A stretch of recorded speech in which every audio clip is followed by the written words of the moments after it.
Donc la question c'est de savoir la sécurité sociale. On a tendance à confondre la sécurité sociale dans son ensemble et la sécurité sociale telle qu'elle est organisée aujourd'hui, c'est-à-dire sous la forme d'un monopole étatiste, centralisé. Nous sommes bien entendu pour qu'une sécurité sociale puisse exister, nous sommes contre sa forme centralisée et étatisée.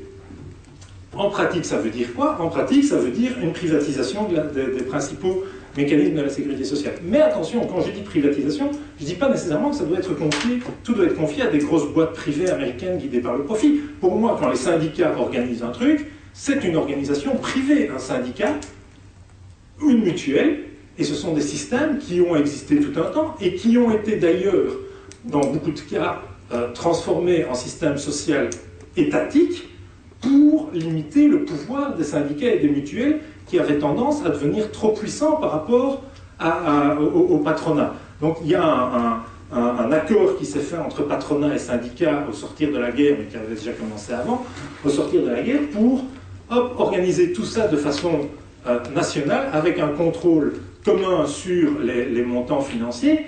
Je peux vous poser une question. Si les fonds de pension, si les pensions étaient restées sous des fonds capitalisés dans des sociétés mutuelles ou syndicales, est-ce que vous imaginez le pognon que ça représenterait sur les marchés financiers? Est-ce que vous croyez que ça ne changerait pas la donne au niveau de l'affectation des ressources sur les différentes entreprises? Évidemment que s'il y avait que si les pensions étaient conservées sous une forme capitalisée, bien entendu, par des syndicats, les questions de la sidérurgie en Wallonie se poseraient de façon tout à fait différente. Hein.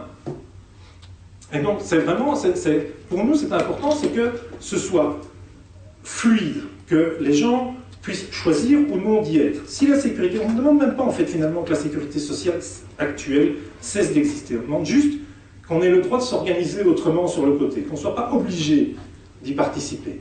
Et puis si elle est si formidable, cette sécurité sociale dont on dit tellement bien tous les soirs à la télévision, si elle est si formidable, eh ben les gens y resteront. Et puis s'ils trouvent des meilleurs systèmes ailleurs, ils iront ailleurs, et il y aura un peu de concurrence, et tout le monde trouvera chaussure à son pied. Voilà, donc, est-ce que ça répond à votre question? Au niveau des pensions, oui, mais au niveau du chômage? Alors, d'abord, il va falloir sortir de l'idée que le chômage est une réalité inéluctable et permanente. Le chômage est la cause d'un système économique bloqué. La conséquence d'un système économique bloqué. Ensuite, le chômage, c'est une forme d'assurance mutuelle qu'on peut connaître et qu'on a connu. On a connu des assurances chômage privées.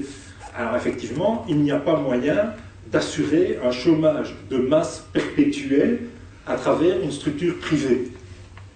Voilà, donc si le but c'est de maintenir des taux de chômage de 18% pendant 40 ans, ça, vous ne savez pas le financer avec un système privé, vous avez besoin d'exister. Mais j'aimerais bien qu'on change de point de vue et qu'on arrête de se dire que le chômage est l'horizon indépassable de notre siècle, quoi. Donc vous travaillerez plutôt en amont et pas en aval au niveau du chômage. Enfin, vous chercherez plutôt d'éviter que le chômage existe pour ne pas devoir s'en occuper.